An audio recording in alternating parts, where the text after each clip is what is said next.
it was the 4th of July when everything boiled over. Fireworks crackled in the distance, burgers sizzled on the grill, and my brother Luke, smiling for the first time in months, was swaying in his lawn chair, soaking in what little peace he had left in his broken body. He'd been through hell, chemo, surgeries, more hospital beds than I could count. So yeah, I threw him a party. Small. Just family, a few close neighbors, and some Sinatra playing low in the background. It felt human. But then, headlights cut through the dusk like searchlights. 2 cop cars, tires crunching up my driveway. Officer steps out, hands on hips. "We got a noise complaint," he says flatly, barely looking at me. I blinked, stunned. "You've got to be kidding, this is for this?" He nodded. HOA called it in. And that's when I saw her. Standing across the street with her arms folded like a queen surveying her land, Monica Dawson, the HOA president.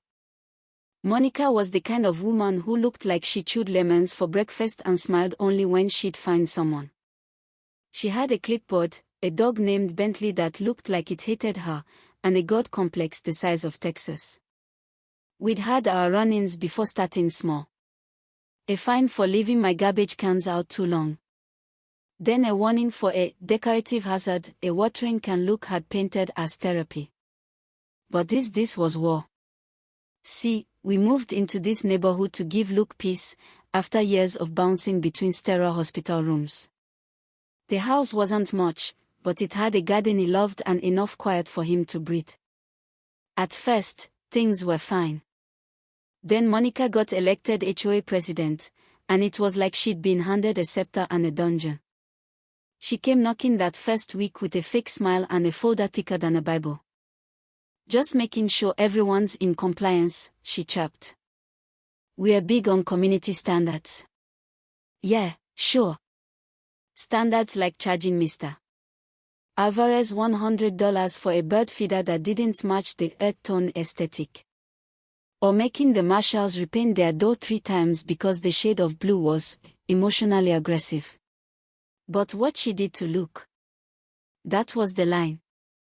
I came home one day to find Luke sitting in his ruined garden, hands trembling, mouth pressed in a tight line.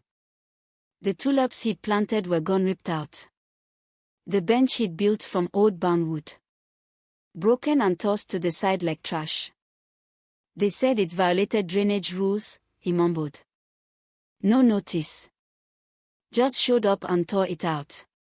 I saw red. That night, I didn't sleep. Couldn't. I kept replaying the same thought over and over. This wasn't just about rules. It was about control.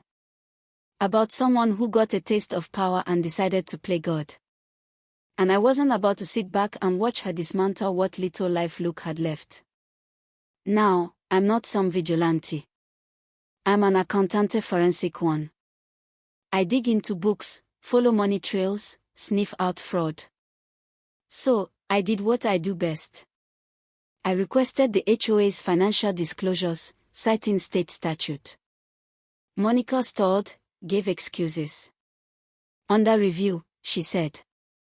But a month later, the documents showed up in my mailbox unredacted, messy, and riddled with red flags.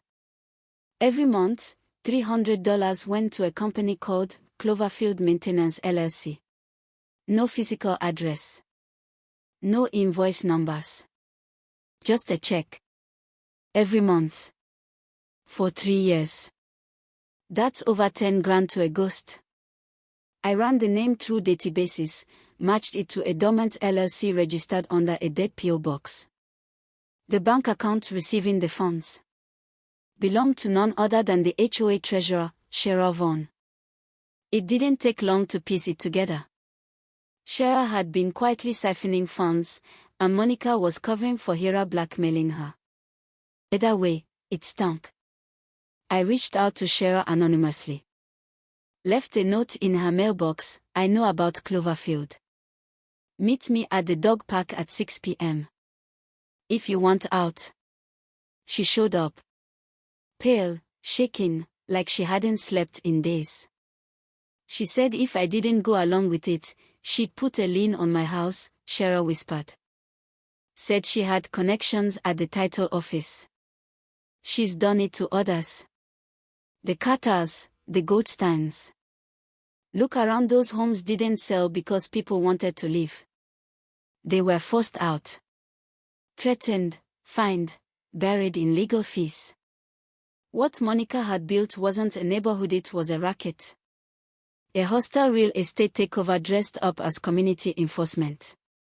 She'd weaponized HOA bylaws, created shell companies, and forced people out, only to sell the property as capital developers under another LLC she controlled, 3 Pines Realty. A dozen houses flipped. Quietly. No for sale signs. No public listings. All off market. I was stunned. And pissed. Not just for Luke but for every person she'd steamrolled. We had to act carefully. No direct confrontation. Monica was too slick. So, I reached out to a local reporter I knew from College Terror, now writing exposés on housing corruption. I gave her everything, the bank records, the phony LLCs, the paper trail, even Cheryl's statement redacted for safety. While Tara prepped the story, I planned the coup. The next HOA meeting was scheduled for the second Tuesday of the month. Normally, no one shows up. But this time, the community was packed. Monica stood at the front, oblivious, still trying to play queen. Let's begin, she said, flipping open her folder. But before she could speak, the back door opened and in walked 2 detectives and a city marshal. They walked straight up to Monica and cuffed her mid-sentence. The room exploded, gasps, whispered "Oh my gods," and the soft hum of phones capturing it all. Monica Dawson, the lead detective, announced, "You're under arrest for fraud, extortion, and racketeering." Someone in the back clapped. Couldn't even tell who. Could have been me. Turns out, Tara's story had dropped that morning. The DA had been waiting for just the right tip. Cheryl agreed to testify. 3 other former board members backed her up. Monica had built a little empire of fear, and just like that, it was gone. After the dust settled, the HOA was dissolved temporarily. A new board was elected, smaller, transparent. Cheryl resigned and moved away, but not before leaving me a thank you card with a $5 Starbucks gift card. Look. He replanted his garden. This time, with neighbors helping him. Mr. Alvarez brought flowers. The marshals built him a bench. Hell, even Monica's dog Bentley came around. Life got quiet again. And last week, Luke found an envelope taped to our front door. Inside was a citation. Violation, excessive peace and community spirit. Fine, $0. Warning only. No name. Just a smiley face drawn in purple ink. Probably Steve. You know, I never set out to be the hero of a suburban thriller. I just wanted to give my brother a place to breathe. But in the end, we all got something better, a neighborhood that remembered what it meant to be one. Still, sometimes I wonder how many neighborhoods are hiding people like Monica. How many quiet streets are ruled by someone drunk on control, just waiting for the next family to break. Maybe it's your street. Maybe you're next. What would you do if your HOA turned into a criminal enterprise hiding behind a picket fence? Would you fight? Would you run? Or would you dig? Let me know. Because this story's over. But yours might just be beginning.